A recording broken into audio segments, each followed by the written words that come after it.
This was France, August 1944. It was a kind of honeymoon for the American Army and the American people. Remember, at home we were worrying about reconverting war plants to civilian production. Remember, we were worrying that we would be left with too many shells and too many tanks when the war ended. Remember, we were looking around for a job in some civilian industry so we wouldn't get caught short when the need for machine guns and bandages was suddenly over? Well, the honeymoon ended.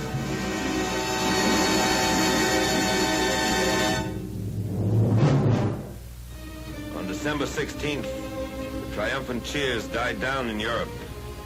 In the Christmas season of 1944, nobody was predicting that the war would end by Saturday night or a week from Wednesday. And today, with the good news from all fronts singing on all radios, let us remember the dying days of 1944. The infantry remembers those days. They were not being reconverted for civilian production, nor were they worried then or ever that they would be left with too many shells or too many tanks. The Army had come fast and far last fall. We had developed a certain tendency to become complacent. Complacency came to an end in time for the Christmas season. These men had never been complacent. As they fought, they did not seek employment in civilian industry that would secure them after the war. They did not complain about the scarcity of butter or roast beef or the high cost of living. The cost of living on the Cologne Plain was considerably higher than in the United States, but they did not discuss it in their clubs. In December, we learned all over again the bitter lesson of war. War is conducted in mist and turmoil and uncertainty. Victory comes on no silver platters. The enemy sells nothing cheaply. The enemy is resourceful, courageous, desperate.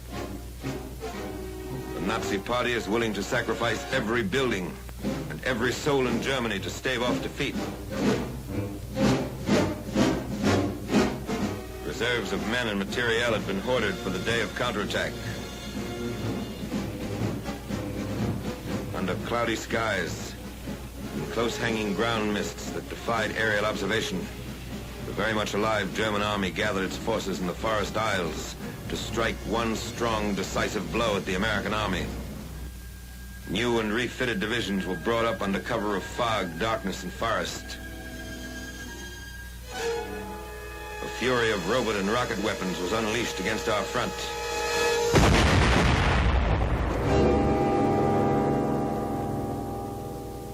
In one day, the enemy smashed through the defenses of the American First Army on a 45-mile front and was biting deep into Luxembourg and Belgium. In 24 hours, the initiative changed hands, and the German army, which had put the word blitzkrieg into all languages, unleashed its desperate offensive.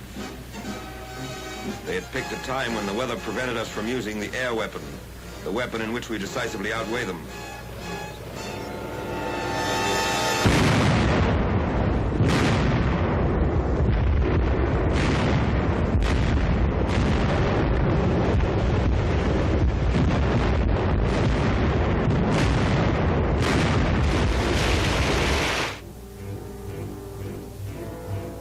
This film is being shown for the first time.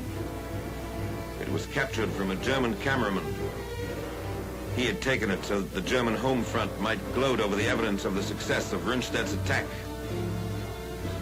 In August, it was German convoys that were caught like this along the French roads. Now it was our convoys, ruined, burning where they'd been overrun. The sweat and iron of Detroit and Pittsburgh became the wreckage of Malmedy and Saint-Vite. We lost more than jeeps and half-tracks, tires and shells, tanks and guns. We lost men. 78,000 in dead, wounded, and missing. Unarmed and defenseless American prisoners, comrades of these men, fell to the machine guns of our enemies. Fire!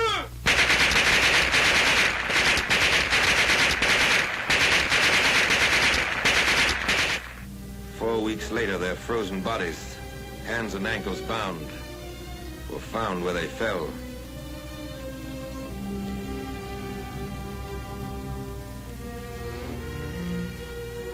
These Belgian enemies of the Third Reich, too, were unarmed and defenseless.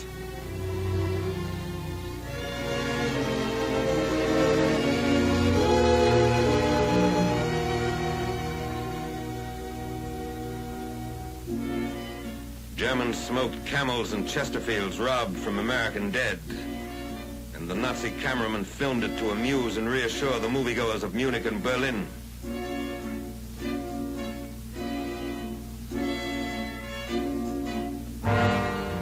Men who had not retreated since their arrival in Europe plodded back along the mean roads of winter Belgium. Convoys of trucks streamed to the rear with supplies that had been painstakingly accumulated at forward dumps. Supplies that could not be moved were put to the torch. Millions of man-hours of work to be put in all over again. To stop counterattacks, huge new reserves of supplies are called for. But that is how a war is.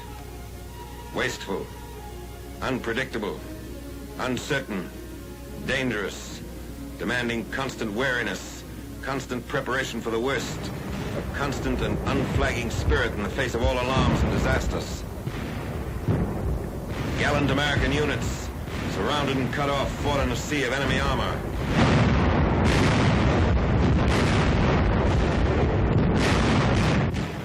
Anti-aircraft guns were fired point blank as anti-tank guns until they were overrun.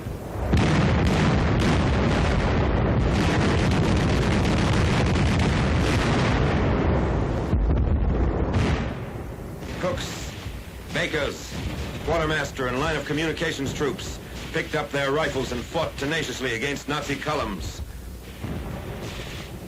The weather cleared and the Air Force took to the skies to bomb and strafe and fight the rejuvenated Luftwaffe to the ground.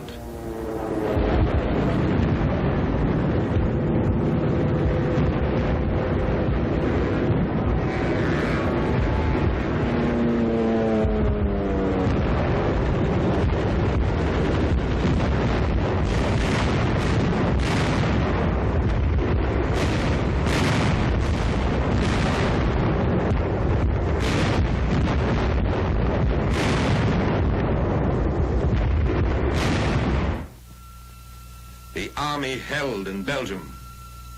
The attack was blunted, the spearhead stopped, the Nazi columns contained and thrown back by men who had flung themselves into the breach. In the wild gamble of war, a momentary equilibrium had been gained. The cost had been great, and there were no guarantees being issued on engraved paper on the Western Front that the time of counterattacks was over. Nor, despite the great victories in the Pacific, were there guarantees being issued that there would be no counterattacks against the many islands we'd won back from the Japs.